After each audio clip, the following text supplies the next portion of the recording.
All right, so let's just jump in here with the where are you now? And then once we get through this bit, we actually might break into our first little breakout room. So you've probably seen this from the systemology book. We talk about the 4 stages of business systemization. Getting really clear on where you are and where you want to get to helps to create that gap. And then we put a little pressure on you as to why you need to make this change right now. So that first stage at the base of the pyramid, thinking about you, that's what I want you to do right now. Where am I in these 4 stages of business systemization, and where do I want to get to? At the base of the pyramid, you're in survival mode. The team makes stuff up. You're constantly firefighting. Each time that a new client comes on board, it's almost like you have to reinvent things here. You don't have a way of doing things. Everybody's operating in silos. And the business owner at this survival mode is the biggest bottleneck. Everything tends to go through them, whether it's sales, marketing, handling clients, looking after the team. Anytime there's an issue, it always goes to the business owner. Probably the biggest thing here, though, and I'd say just by you being on this call, you're actually probably more elevated into the next level, because even when you're in survival mode, you don't actually recognize that you're in survival mode. You kind of elevate yourself out. It's almost like at base level, it's unconscious incompetence. When we move to that next level, you've got this level of, at least I'm consciously incompetent now. And this is when you're in that stationary mode. Usually this is, level 2 in the 4 stages of business systemization. Stationary, the systems are stored in your team members' heads. You're very person dependent. You'll find sometimes some team members are in on this idea of let's create systems, and other ones don't like it. Some of them, you might have those team members that have created this little black box around them that no one really knows what it is that they're doing. And they do that for job security. But it's a big part of being in level 2 is you almost, it's like you hit this plateau. It's a ceiling, because now you're very dependent on the individual team members. If Sally's not there, no invoices get issued out this week. Like if you've got that level of dependency on someone and it's a core function, there's a very good chance you're in stationary mode.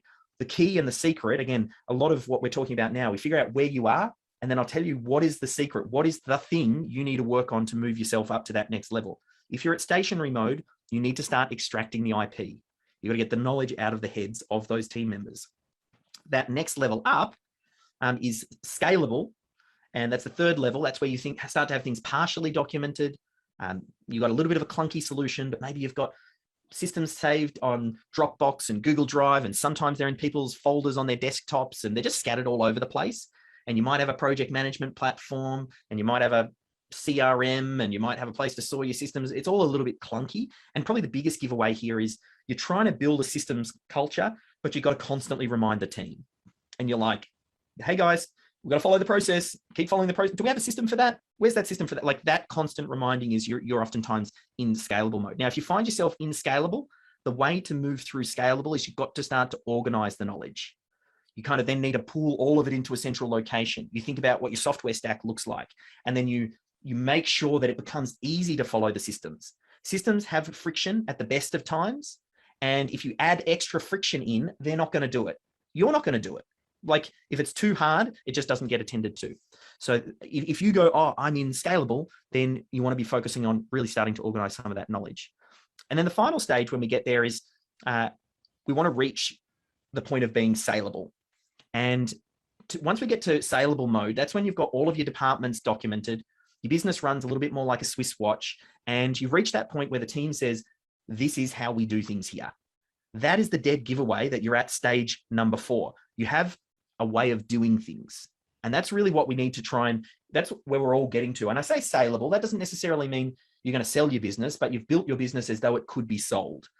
And what are the characteristics that someone would look for if they were looking to buy a business?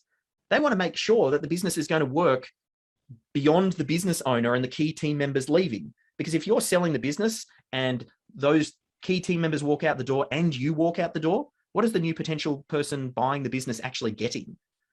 Like they're just getting a little bit of this goodwill, but there's no actual business there. So we think of it in terms of building a saleable business. And I say you don't need to sell your business, but deep down, like I just say that to make that okay for you, to at least start heading in the right direction. But I actually think your ultimate goal as a business owner should be to sell the business. And I know that doesn't connect well with some people. Like they just go, oh, I'm not ready to sell. But it's that idea of selling a business. That's part of the game of a business owner. That is when you get the biggest payday. That is when you cash out, and you might do it multiple times. Your first time or two that you sell a business, you might only get a little bit of cash. You might not know what you're doing. You're kind of figuring it out. It takes a few goes around before you get a really big payday. And there's one thing to get paid as a business owner, almost like you're getting paid like an employee and you're pulling a wage out. But one of the biggest benefits of being a business owner is that ultimate payday, when your customer is the person who buys the business. So I want you to build your business, even if you're not sure if you want to do that just yet. Let's at least give yourself the option. So I want to build in the optionality of you being able to sell. And to do that, we want it completely documented. We want the business running like a Swiss watch. We want the team saying, this is how we do things here. And you want to build a systems-driven culture that looks to optimize and improve. That's where McDonald's is right now. They're at optimize and improve. If you're just getting started out, we don't jump straight to trying to optimize and improve. We start off by, let's just extract and capture what you're currently doing. Again, that's another real key difference about systemology and a lot of the other methodologies. We start by capturing what you're currently doing and bring everybody up to that standard. So, and I can see a few people have typed into the chat. It'd be great to hear where you feel you are currently at. If you might feel like you're in between a couple of levels, let's get that into the chat as well. It'll give me just a little bit of an idea on where we're at. Okay, so we can see scalable, which is good. Stationary, scalable, stationary, stationary, scalable, scalable, good, good, good. So I can see there, like no one yet has typed in that they feel like they are at saleable. That's where we want to get to. We're gunning for this idea of saleable. So we're going to kind of give you some tools on how to do that. So part of that is getting, as a visionary, as the business owner, you need to get a picture in your mind of what the end picture looks like.